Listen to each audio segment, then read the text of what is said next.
Hello, this is Professor Coder. Welcome to our course, MAT643, and here's our website.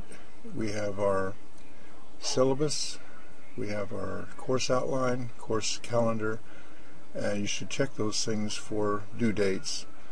And the virtual office, in case you have any questions, this is a place you can ask them, and I'll get back to you as quickly as I can. Then we have 4 weeks of the course, and each week is a unit. Here's Unit 1, has a discussion board and lectures, and then a couple of assignments with video clips. The discussion board in Unit 1 is an introductory discussion board where you tell a little bit about yourself, your background, and your interests, and so on. And attach a family photo, sound file, movie clip, partner, a child, a pet, some of your hobbies, whatever you care to add, and then we'll, if you attach that to your entry, your posting, then we can include that in our scrapbook and locate it in doc sharing. And it's kind of fun to see everyone's ideas together. The second discussion board is the more formal one, and it has a topic that you have to write about, and this is the topic here. Please discuss the necessary conditions and considerations for implementing instruction in your classroom based on constructivism and one or more of the models in the information processing family of models. Support your posting by referring to the text readings. And in this one, your first narrative posting should be about 200 to 250 words in length, clearly address the prompt, and have it be a thoughtful response within a paragraph format, and should have good English. And also, you are required to have a specific page-level quote from the text within that first posting. That initial posting is due, by the way, by Thursday of week 1. The first discussion board was due by Wednesday. That was the introductory kind of fun one.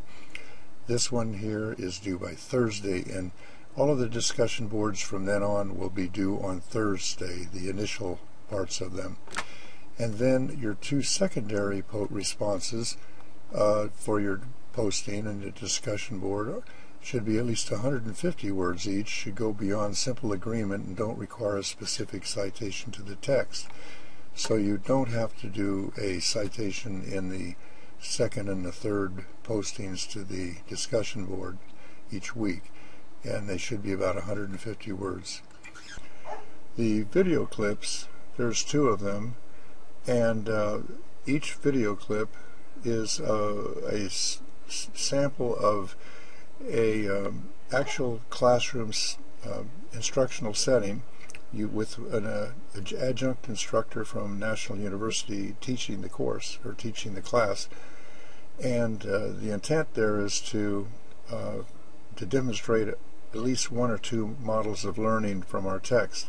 So there's video clip 1 and video clip 2, and then the assignment that you write about the clips in is video assignment, and then that goes into the Dropbox up here in this other tab. I'll be sending along a sheet that has an example video assignment formatting on it with the APA formatting, so you can see that. Then we have Unit 2 from the second week, and in that one we have 2 video clips as well. So you do the same thing and then turn in a video assignment to the Dropbox. Also, there's a field observation in week 2 is actually a instructional setting that you have to find yourself. You can also find, if you a recreation department class in karate or swimming or art or music or whatever you can find. As long as there's a teacher, an organized class, students, and a curriculum, that will suffice for the field observation report. And I'll be telling you a little bit more about that as we approach that. In week number 3, there's an assignment to create a PowerPoint chart, and in Unit 4, the last week, you have two assignments, one to create a standards-based instructional unit that's approximately 4 weeks and 4 or 5 weeks, and that has to be based on state standards. And then your final paper is a reflective summary, and I'll be talking to you more about that as well. At the top of our screen we have a bibliography where you can put things of interest to you, URLs that you found that you want to share. We're not doing a journal. The Dropbox is where you place your assignments that you've completed. Doc sharing is an interesting place that you can find all kinds of things in, like sample assignments. We have samples of every assignment in the course in doc sharing. So that's a good place to go to check that out before you turn in a paper. Then of course we have email and the gradebook.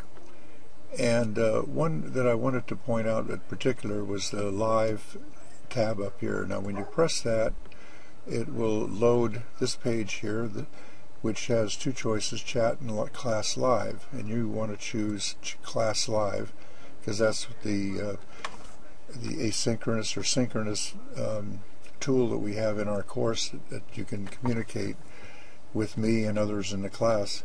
And then you have two choices of join session and lead session. When you see it, you'll do join session. But when I started out, just before the sessions begins, I go to lead session, and that initiates the program. The first thing we'll see is the Java comes up in mine, and in yours, if you have a Mac in particular, you will not see this Java utility program. The next thing you might see is the Illuminate Live program, which is a little utility program. And then the actual page begins. Recording in progress. And you'll see my name up on top as a moderator. Down here you'll see a microphone. If you click on it, you will be able to talk, and your voice will be heard by anyone in the session. Then we have this little box right here where you can type in some text, and as soon as you type, it appears in this little chat box. So this is a way we can communicate with one another, and you can have up to about 6 or 7 people in a session at a time, all with microphones and entering text if they want. There's all these things called emoticons as well. Here's an applause one. If you're in a session, here's a smiley face, here's a raising the hand. Here, if you want to have a survey, you have a check mark. So those are tools that are available. And then of course there's the whiteboard here, which can show papers and things from the internet, and it is mainly a discussion board here. So that takes care of the demonstration of the Class Live Pro. Anyone who wants to come and join us in our little chat session is certainly welcome. I also wanted to have a word about the formatting of your papers. This is an example of the video analysis paper, and you'll notice up here there's a running head. This is APA formatting. This is Times Roman 12 fonts, and there's small letter H on running head, and this only appears on the title page, and there's page numbering, and then this information here in the middle, and this is what you need to put up here, and this is what you need to put on the bottom of the title page. The abstract page is always the second page, and it's bolded, centered title on page title, and then it has a page header here that's all in caps, and this is a shortened version of whatever your title is up here in your running head. And then on the next page, the content pages, for example, if you're doing video clip 1, you have the head, the title and bolded in Times Roman 12, and the page numbering, and then you discuss video clip number 1, and then do the same for video clip number 2 about what models you found, and you should find at least a couple of them, a couple of models in the various families. And then there's a reference page, and this should be bolded as well, so I'm going to bold that. And then the page header should be here in caps again, the same page header that was on the other pages. The references should be 1 inch from the left, and then at the end here, double space, and then have the indentation. They call that a hanging indentation on the second line. So that's the expectation for the formatting on just about every paper you turn in. And I'll be counting points on that. This is a paper I'm going to be sending you today. This is might be a helpful thing to you as a summary of all the content in the textbook. The 4 families, the information processing, social, personal, and behavioral families, and their accompanying models under each one of the families. So as you read, you might put some notes in here to make it a summary and easy for you to remember. So I hope that this little tour has been helpful to you, and I look forward to working with you this month. Thank you very much.